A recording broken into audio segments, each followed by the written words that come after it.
नमस्कार, आप देख रहे हैं प्राइम न्यूज और मैं हूं आपके साथ श्रुति अंगद। बुलेटिन की करेंगे शुरुआत। बिहार के दरभंगा में बीते दिनों कांग्रेस की वोटर अधिकार यात्रा के दौरान पीएम मोदी की मां को गालियां दी गई। बिहार सरकार की मंत्री रेणु देवी ने कहा है कि अगर किसी की मां का कोई अपमान करता है तो ये उचित नहीं है, ये बर्दाश्त भी नहीं किया जाएगा और इस पूरे मामले पर अब सियासत अपने चरम पर है। इतना ही नहीं, उन्होंने कहा कि भगवान भी माफ नहीं करता है, इन्हें सजा मिलेगी। हर शख्स को अपनी मां का अपमान महसूस हुआ है। राहुल गांधी और तेजस्वी यादव को क्या पता कि मां का दर्द क्या होता है। प्रधानमंत्री मोदी की मां साधारण महिला थी, उन्होंने काम करके बच्चों को पढ़ाया। पूरा देश आक्रोश में है। बिहार की जनता इन्हें सबक सिखाएगी और कल पूरा बिहार भी बंद रहेगा। पीएम मोदी की मां के अपमान पर बवाल अब शुरू हो चुका है, जो कि थमने का नाम नहीं ले रहा। ये जो राहुल गांधी और ये जो तेजस्वी यादव हैं, जो पप्पू और अप्पू जिसको सप्पू हम कहते हैं, ये दोनों का जो है वो उनको क्या पता है कि माँ का दर्द क्या होता है। क्योंकि सोने के चम्मच लेके आए हैं तो उनको क्या पता है कि उनकी माँ जो है माननीय प्रधानमंत्री जी की माँ तो अपना काम करके साधारण महिला और उस तरह से वो अपना बर्तन चौका करके अपने बच्चों को बाल बच्चों को पढ़ाई हैं, उस मुकाम तक पहुंचाई हैं। और ये झूठे नैरेटिव और झूठी बातों करके जो करता है तो ईश्वर के सामने देर है अंधेर नहीं है। और इन्होंने जिस तरह से तांडव किया है बिहार में, बिहार की महिला क्या पूरी बिहार की जनता पूरे देश आक्रोश में है। और बिहार की जनता तो इनको जो सबक सिखाएगी वो शायद इनको कभी पता नहीं होगा कि वो सबक क्या होगा। प्रधानमंत्री भी भावुक दिखे अपने स्पीच। निश्चित रूप से क्यों नहीं भावुक दिखेंगे, जिनकी माता ने इतना कष्ट करके किया है। सब लोग रोया, हम लोग भी रोए, हमारी भी माँ है। कोई भी माँ का नाम आते ही माँ हमारी हो जाती है, तो माँ हमारी है। और माँ को इस तरह से कोई गाली दे तो ये अच्छी बात है क्या? देखिए, ये संस्कार की बात है। उसका संस्कार क्या है, उसके डीएनए में क्या है, उनके माँ का पता है क्या? उनके पिताजी, उनके दादाजी, उनके नाना जी का क्या पता है? इधर जो है वो सोने के चम्मच वाले हैं, तो इनको क्या माँ का दर्द। खबरों बढ़ते आगे। बिहार सरकार के मंत्री नितिन नवीन ने कहा कि प्रधानमंत्री मोदी का उनकी मां को जिस तरीके से उनका अपमान किया गया है वो बेहद अभद्र है और इस तरीके की बातें सिर्फ राहुल गांधी और तेजस्वी यादव के साथ ही उनसे ही इसकी उम्मीद की जा सकती है। उन्होंने एक सेवक की तरह महिलाओं के लिए काम किया है प्रधानमंत्री मोदी ने, लेकिन उसके बावजूद भी उस व्यक्ति को अपमानित करने का काम बिहार की धरती से किया गया। निश्चित तौर पर बिहार की सब मां और बेटे मिलकर नरेंद्र मोदी के सम्मान का बदला लेंगे।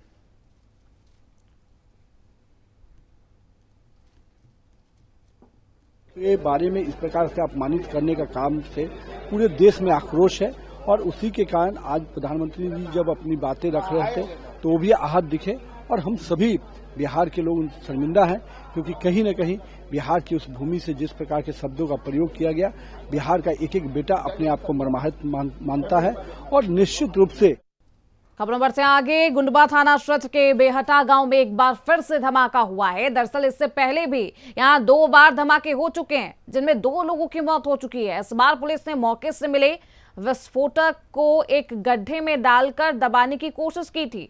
नियम के अनुसार विस्फोटक डालने से पहले गड्ढे में पानी भरना और ऊपर से भी पानी डालकर बंद करना होता है, लेकिन पुलिस की लापरवाही की वजह से तीसरी बार ये धमाका हुआ है। इस धमाके से जल जीवन मिशन की पानी की टंकी में दरारें आ गई है, जिससे लाखों रुपए का नुकसान हो गया है। बता दें कि इस लापरवाही से कोई गंभीर हादसा भी हो सकता था। गुंडबा क्षेत्र में फिर यह धमाका हुआ है। पुलिस की लापरवाही से यह विस्फोट हुआ है। हालांकि किसी की जान नहीं गई है, लेकिन जो पानी की टंकी है उसमें दरारें आ गई है। बेहटा गांव में पहले भी कई बार धमाके हो चुके हैं और विस्फोटक जो सामग्री मिली थी उसे दबाने की कोशिश की जा रही थी धरती के अंदर, लेकिन विस्फोट हो गया। कहा जा रहा है कि पुलिस की लापरवाही से विस्फोट हुआ है। जल जीवन मिशन की टंकी में दरारें आ गई है। लाखों रुपए का नुकसान हो गया है। बेहटा गांव में पहले भी कई बार धमाके हो चुके हैं और इस बार जो धमाका हुआ है वो पुलिस प्रशासन की लापरवाही की वजह से हुआ है। गुंडबा क्षेत्र में एक बार फिर से धमाके की तस्वीरें सामने आई है। पुलिस की लापरवाही से ये विस्फोट हुआ है। विस्फोट की वजह से पानी की टंकी में दरारें आ गई है। तस्वीरें भी आपको दिखा रहे हैं। इस पूरे इलाके को सील कर दिया गया है। पुलिस प्रशासन की यहां पर मौजूदगी है। बेहटा गांव में कई बार धमाके हो चुके हैं और तस्वीरें देखिए किस तरीके से इस पूरे इलाके को सील किया जा रहा है। तो पुलिस की लापरवाही से यह धमाका हुआ है। इसमें पुलिस प्रशासन पर भी सवाल उठने लगे हैं। खबरों बढ़ते आगे। बैतूल में बुधवार को प्रदेश कांग्रेस अध्यक्ष जीतू पटवारी और नेता प्रतिपक्ष उमंग सिंगार आने वाले और दोनों नेता प्रूफ रेंज के मामले को लेकर रैली निकालेंगे और ज्ञापन भी सौंपेंगे। वहीं इसी बीच बीजेपी प्रदेश अध्यक्ष हेमंत ने कांग्रेस नेताओं पर निशाना साधा है। उन्होंने कहा कि कांग्रेस को लोग नहीं मिलते, इसलिए वो झूठे मुद्दों पर आंदोलन करके इस तरीके से भीड़ इकट्ठा करते हैं। उन्होंने ये भी आरोप लगाया कि प्रूफ रेंज से जुड़ा ये पत्र शायद इसी कारण वायरल किया गया ताकि लोग इकट्ठा हो सके। खंडेलवाल ने कहा कि कांग्रेस को अफवाह फैलाने की बजाय अपने मुद्दों पर काम करना चाहिए। कि उनके आंदोलन में लोग ही नहीं जुड़ते, तो उनको तो कोई ना कोई झूठा मुद्दा उठा के लोग चाहिए। तो इसीलिए मेरे को तो लगता है ये लेटर भी उन्हीं ने वायरल किया, क्योंकि उनके प्रदेश अध्यक्ष आ रहे थे और जनता नहीं रहती तो उनको भी बुरा लगता, तो इसलिए उन्होंने शायद इसी के लिए ये बात की। और मुझे लगता है कि वो अपने किसी मुद्दे के लिए, जिसके लिए वो आ रहे हैं, उस मुद्दे के लिए लोगों को जमा करें तो अच्छा होगा। ये तो सभी लोग सभी दलों के पास जाते हैं और बात करते हैं, और आज मैंने क्लियर भी किया, तो उनके पास भीड़ नहीं जुड़ रही है, उनकी कमजोरी है। उसके लिए गलत मुद्दों के आधार पर भीड़ को क्यों जोड़। तो बैतूल में आज कांग्रेस की रैली होनी है। ऐसे में भारतीय जनता पार्टी कांग्रेस पर निशाना साधे। खबरों बढ़ते आगे। रीवा में महिला की फरियाद एसपी विवेक सिंह की बेरुखी के कारण अनसुनी रह गई। जब महिला एसपी कार्यालय पहुंची तो उन्होंने उसकी आवाज ना सुनकर अपने वाहन में बैठकर वो रवाना हो गई। इस घटना ने रीवा की कानून व्यवस्था और मुख्यमंत्री मोहन यादव की जिम्मेदारी पर सवाल उठाने लगे हैं। महिला ने लाडली बहना योजना की राशि 1250 रुपए के लिए सवाल उठाए। रीवा की जनता मुख्यमंत्री से जवाब चाहती है कि क्या वे रीवा की बढ़ती अपराध और महिलाओं की सुरक्षा की स्थिति से अनजान हैं।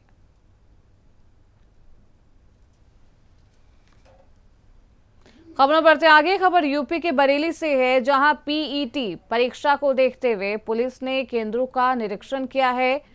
एसपी सिटी मानुष पारेख और एसपी उत्तरी मुकेश मिश्रा परीक्षा केंद्र पहुंचे, जहां उन्होंने सुरक्षा व्यवस्था, यातायात व्यवस्था और सीसीटीवी कैमरे को चेक किया। परीक्षा केंद्रों पर शांति व्यवस्था बनाए रखने के लिए अतिरिक्त पुलिस बल तैनात करने के निर्देश भी जारी किए गए हैं।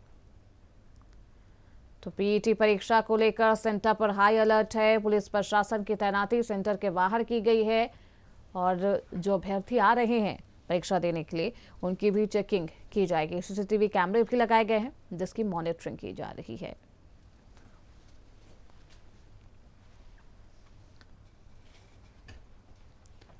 खबरों बढ़ते आगे। पीलीभीत में लगातार 6 दिनों से हो रही भारी बारिश ने शारदा नदी के किनारे बसे कई गांवों को बाढ़ की चपेट में ले लिया है।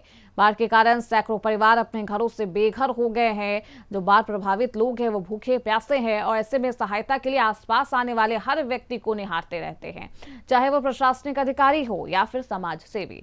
उनकी उम्मीदें मदद के लिए ऐसे ही तत्पर दिखाई दे रहे हैं। एसडीएम कलीन गर और विधायक बाबूराम के पुत्र ऋतुराज बाढ़ प्रभावितों को खाना पहुंचा रहे हैं, लेकिन ये खाना सीमित मात्रा में है और सभी तक नहीं पहुंच पा रहा। पीलीभीत प्रशासन हर संभव मदद देने का दावा भी करता है, लेकिन बाढ़ प्रभावित लोगों को अभी भी राहत की कमी महसूस हो रही है।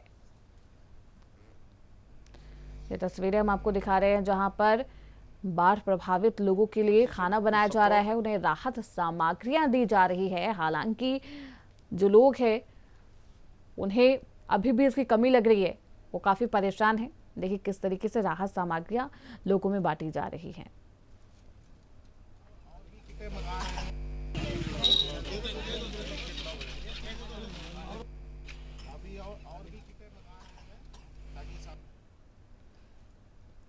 तो पीलीभीत में बारिश का कहर लगातार जारी है। पिछले 6 दिनों से लगातार बारिश हो रही है। ऐसे में हर जगह पर जलभराव है, लोग अपने घरों से बाहर नहीं निकल पा रहे हैं, रोजगार बाधित हो रखा है और ऐसे में लोगों को काफी परेशानी हो रही है।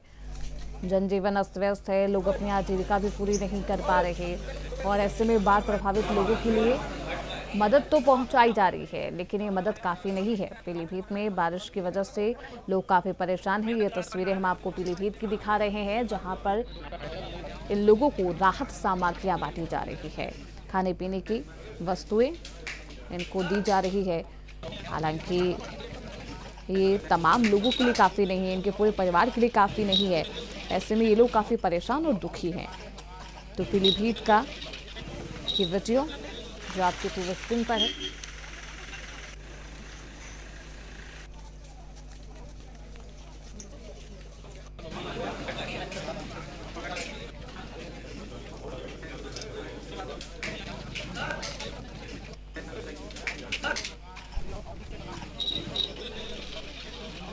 तो बाढ़ प्रभावित गांव में प्रशासन की तरफ से भी तमाम राहत सामग्रियां बांटी जा रही है।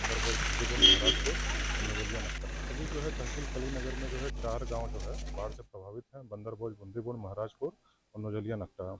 और चारों गांवों को हम लोग कवर किए हुए हैं। हमारे राजस्व कर्मचारी चारों गांव में तैनात हैं और पका पकाया भोजन और जो सामग्री है, खाद्य सामग्री, ये हम हर गांव में घूम घूम के जो है बंटवा रहे हैं। जो भी व्यक्ति जो है पानी से प्रभावित है, सबको हम लोग राहत सामग्री दे रहे हैं। ग्रामीणों की शिकायत है कि खाना कल रात शाम 8, साढ़े 8, 9 बजे के टाइम आया था, उसके बाद अब 2 बजे आया है। तो इस बीच में उनको बहुत परेशानियों का सामना करना पड़ रहा है। नहीं, खाना हम लोग ही बंटवा रहे हैं। तो आज थोड़ा सा विलम्ब हुआ होगा क्योंकि हर जगह बारिश हो रही है, तो उसके कारण जो है थोड़ा विलम्ब हुआ है।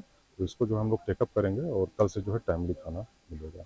अभी जो है तहसील कलीनगर में जो है 4 खबरों बढ़ते आगे। बागपत जिले में हुई भारी बारिश ने जनजीवन को पूरी तरह से प्रभावित कर दिया है। सड़कों पर पानी भरने से हाईवे तालाब जैसे दिखने लगे हैं। प्रशासन की तैयारियों की पोल भी खुल चुकी है। दरअसल दिल्ली सहारनपुर हाईवे 709B पर सिसाना गांव के पास घंटों लंबा जाम लगा रहा, जिससे लोगों को घंटों तक इसमें फंसे रहे। आवागमन पूरी तरह से ठप रहा। गौरतलब है कि 2 दिन पहले प्रदेश सरकार में राज्य मंत्री केपी मलिक भी इसी क्षेत्र में जलभराव में फंस गए थे। उन्होंने जल निकासी के निर्देश भी दिए थे, लेकिन स्थिति में कोई सुधार नहीं हुआ है।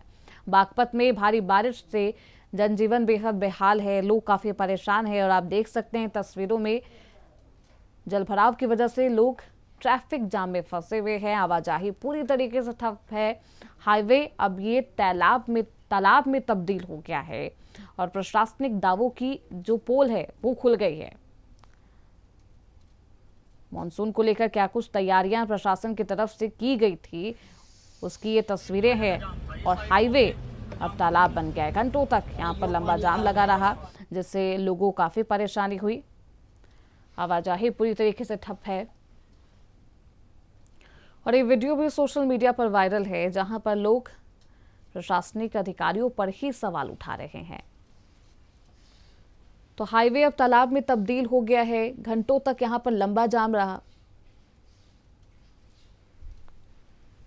हालात को देखते हुए और भविष्य में इस तरह की जो जाम न लगे, उसको देखते हुए मैंने नेशनल हाईवे इंस्टीट्यूट के चेयरमैन और आदरणीय मंत्री जी को मैं इसको पहले से ही अवगत कराया। वो क्या दिक्कत लगभग कब तक इस समय समाधान हो जाएगा? कि काफी मुझे लगे कि अभी जल्दी होगा, क्योंकि अभी तक ये दिक्कत आज से पहले नहीं आई थी। ये पहली दफा रोंग साइड में लोग आना शुरू हो गए, इसलिए ज्यादा दिक्कत। खबरों बढ़ते आगे। गाजियाबाद में भारी बारिश की वजह से हालात बेहद खराब हो गए हैं। डीएम रविंद्र मादंड के आदेश पर बीएसए ओपी यादव ने नर्सरी से 12वीं तक के सभी स्कूल आज बंद रखने के निर्देश दिए। 110 मिलीमीटर बारिश दर्ज हुई है, जिससे शहर के कई इलाकों में 3 फीट तक पानी भर गया है। हथिनी कुंड बैराज से छोड़े गए पानी के चलते लोनी क्षेत्र के कई गांव बाढ़ की चपेट में। प्रशासन ने यमुना किनारे बसे लोगों को सुरक्षित स्थानों पर जाने की गाइडलाइन भी जारी की है, जबकि एडीएम सौरभ भट्ट और एनडीआरएफ की टीमें हालात पर लगातार नजर बनाए हुए हैं।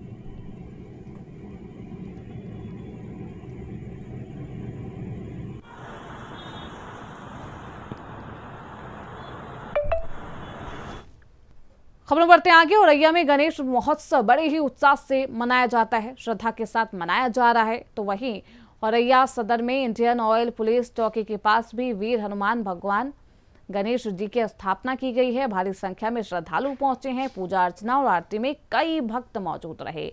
भक्त भगवान गणेश से अपने जीवन की विघ्न दूर होने की कामना कर रहे हैं और आरती में भारी संख्या में श्रद्धालु भाग ले रहे हैं। तस्वीरें देखिए किस तरीके से भव्य आयोजन किया गया है।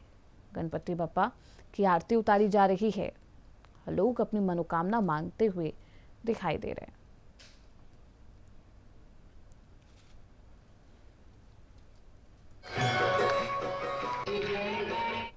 खबरों बढ़ते आगे। ललितपुर में 141 साल पुरानी परंपरा को निभाते हुए आज सुमेरा तालाब में भव्य जल विहार कार्यक्रम आयोजित किया जाएगा। इस आयोजन में शहर के सभी 64 मंदिरों के विमान, मूर्तियां और रथ जलाभिषेक करेंगे। जल विहार को लेकर प्रशासन की ओर से पूरी तैयारी कर ली गई है। देर शाम तक तालाब के घाटों की साफ सफाई की गई है। प्रशासनिक अधिकारियों ने स्थल का निरीक्षण कर व्यवस्थाओं का जायजा भी लिया है। वहीं भारी संख्या में लोग आयोजन में शामिल होंगे। देखिए, जल विहार हमारे यहाँ ललितपुर का सबसे महत्वपूर्ण त्योहारों में से एक है और इस त्योहार में अलग अलग हमारे यहाँ पे जल विहार कराने के लिए सभी लोग यहाँ पे इकट्ठा होते हैं और हमारी जो तैयारियाँ हैं वो करीब 15-20 दिन पहले से ही हमारी स्टार्ट हो गई हैं। हमारे प्रशासक, हमारे यहाँ साहब और विधायक जी ने भी वहाँ पर पूरी तैयारियों की समीक्षा की है। जो सड़कों का मैटर था उसमें भी अभी इस कमेटी की बैठक में भी ये पूरा अवगत कराया गया कि जो सड़कें हैं उसको जिस रास्ते से बिहार हमारे आएंगे उनको सही करा लिया जाए। उसके साथ साथ में जो पानी की व्यवस्था है वहाँ पे लाइटिंग की व्यवस्था है और जो हमारा सुमेरा तालाब है वहाँ पे जितनी साफ सफाई की व्यवस्था है उसको पूरा का पूरा कराने के लिए ये। खबरों बढ़ते आगे। कन्नौज के तिरवा कोतवाली में लगातार भारी बारिश के कारण पानी इतना ज्यादा हो गया है कि कोतवाली के अंदर पुलिस अफसर और सिपाही फंसे हुए हैं। यहां आने वाले फरियादी भी कोतवाली के अंदर नहीं जा पा रहे। सालों से तिरवा कोतवाली में बारिश के पानी को ना निकलने का संकट बना रहता है। कई बार नगर पंचायत और जिला प्रशासन ने समस्या को सुलझाने की कोशिश की है, लेकिन हर बार बारिश में कोतवाली का यही हाल होता है। कोतवाली तालाब में तब्दील हो जाती है। इसका वीडियो भी सोशल मीडिया पर वायरल है, जिससे प्रशासन की लापरवाही सामने आ रही है। कन्नौज के तिरवा में लगातार भारी बारिश का दौर देखने को मिल रहा है। ऐसे में कोतवाली की यह तस्वीर हम आपको दिखा रहे हैं, जो कि तालाब में तब्दील हो गई है।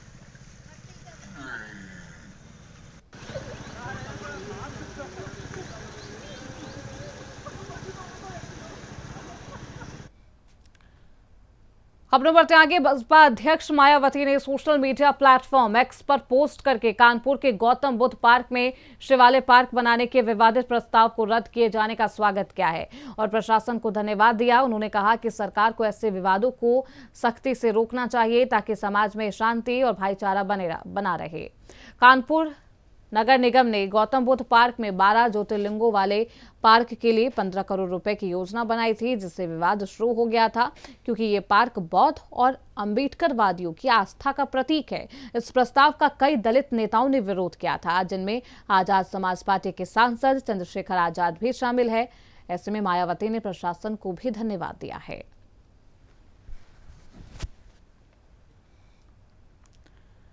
तो फिलहाल इसी के साथ इस बुलेटिन में बस इतना ही। खबरों का सिलसिला लगातार जारी है। आप देखते रहिए प्राइम न्यूज।